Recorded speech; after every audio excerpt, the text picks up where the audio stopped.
రేవంత్ రెడ్డి గారు ఒక ముఖ్యమంత్రి అని మర్చిపోయి ఏ విధంగా మాట్లాడుతురో యావత్ తెలంగాణ ప్రజలందరూ కూడా గమనిస్తా ఉన్నారని చెప్పి సందర్భంగా తెలియజేస్తా ఉన్నాను.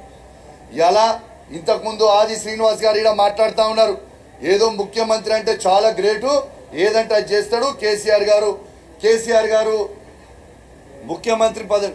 ఎస్, మాకు పదవులు ముఖ్యం కాదు. మా కేసీఆర్ గారికి తెలంగాణ తెచ్చిపెట్టిందే గొప్ప, పదవులు మాకు గొప్ప కాదు అని చెప్పి కూడా రేవంత్ రెడ్డి గారికి తెలియజేస్తా ఉన్నాను. ఎస్, తెలంగాణ తెచ్చిందే కేసీఆర్ గారికి కొన్నంత పేరు. అదే విధంగా కేసీఆర్ గారు ముఖ్యమంత్రి ఉన్నప్పుడు ఈ 10 సంవత్సరాలు ఏ విధంగా కేసీఆర్ గారు అద్భుతమైన అభివృద్ధి చేసిండో యావత్ ప్రపంచానికి చూపించిండు. దేశానికి కూడా కాదు, ప్రపంచం మొత్తం తిరిగి చూసేలాగా ఇలా చేసిండని చెప్పి కూడా ఈ సందర్భంగా తెలియజేస్తా ఉన్నాను.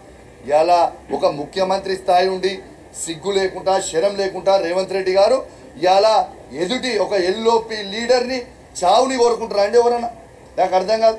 ఎల్ఓపి లీడర్ చావు కోరుకుంటే ఎంత సిగ్గుచేటు. ఓ ముఖ్యమంత్రి స్థాయిలో ఉన్నాడు చావు గురించి మాట్లాడతాడా? నువ్వు చావాలని ఇంతకుముందు ఇంత 100 మంది ముఖ్యమంత్రులు ఉన్నారు, 100 మంది ఎల్ఓపి లీడర్ లేరు, కానీ ఎవరు కూడా ఒకరు చావాలని కోరుకోలేదే. ఇంత దరిద్రంగా ఉంటుందా అని చెప్పి నేను అడుగుతా ఉన్నాను. ఇలా ఈ తెలంగాణ రాష్ట్రంలోనే 3 లక్షల పిచ్చి కుక్కలు ఉంటాయి. ఆ పిచ్చి కుక్కలకు అధ్యక్షుడే రేవంత్ రెడ్డి అని చెప్పి ఈ సందర్భంగా మీకు తెలియజేస్తా ఉన్నాను. నువ్వు ఒక్క మాట అంటే మేము 100 మాటలు అంటాం రేవంత్ రెడ్డి గారు. తస్మాత్ జాగ్రత్త అని చెప్పి కూడా హెచ్చరిస్తా ఉన్నానని చెప్పి ఈ సందర్భంగా తెలియజేస్తా ఉన్నాను. మొరిగే కుక్కలు మొరుగుతూనే ఉంటాయి, మొరుగుతూనే ఉంటాయి. కొండను చూసి కుక్కలు మొరుగుతే కొండకు చేట. నేను అడుగుతా ఉన్నాను, రేవంత్ రెడ్డి గారు ఒక్కటి, మీరు తెలంగాణ రాష్ట్రానికి ముఖ్యమంత్రి అనేది మర్చిపోకూడదు. ఇలా తెలంగాణ ప్రజలందరూ కూడా నువ్వు కేసీఆర్ గారు చావాలని నువ్వు కోరుకుంటున్నావు కావచ్చు, కానీ కేసీఆర్ గారు సచ్చే టైప్ కాదు బాబు, గుర్తుపెట్టుకో. కేసీఆర్ గారు చావు నోట్ల తలబెట్టి తెలంగాణ తెచ్చిన వీరుడు కేసీఆర్ అని చెప్పక తప్పదని చెప్పి సందర్భంగా తెలియజేస్తాను. తెలంగాణ ప్రజలారా ఒక్కసారి ఆలోచన చేయండి. ఇదే కేసీఆర్ గారు లేకపోయి ఉంటే మన తెలంగాణ వచ్చేదా? ఇదే కేసీఆర్ గారు లేకపోయి ఉంటే ఈ తెలంగాణ వచ్చేదా? మళ్ళీ ఇదే తెలంగాణకి రేవంత్ రెడ్డి గారు ముఖ్యమంత్రి అయ్యేదా?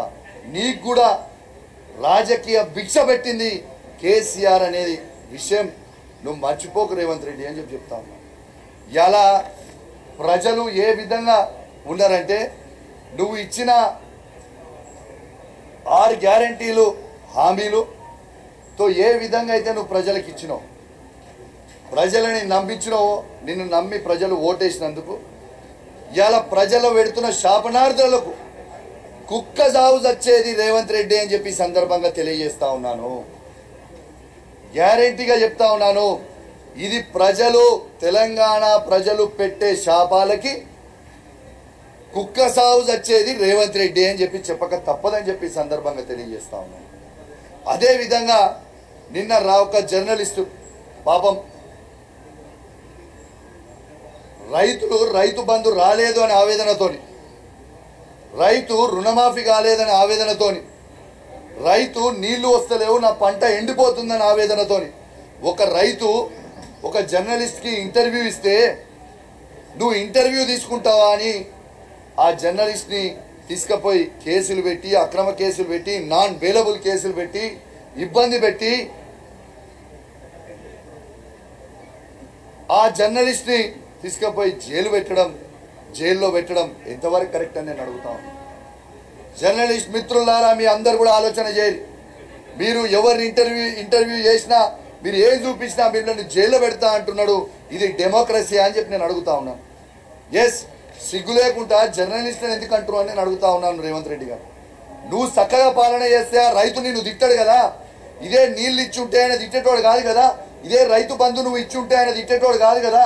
ఇదే రుణమాఫీ 100% నువ్వు చేస్తా అన్నావు, చేసి ఉంటే తిట్టేటోడు కాదు కదా. ఇదే నీళ్లు ఇచ్చుంటే పొలాలు ఎండిపోకపోయి ఉంటే నేను తిట్టేటోడు కాదు కదా.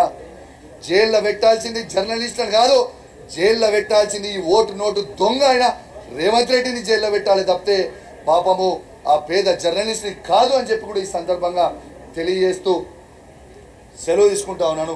జై తెలంగాణ.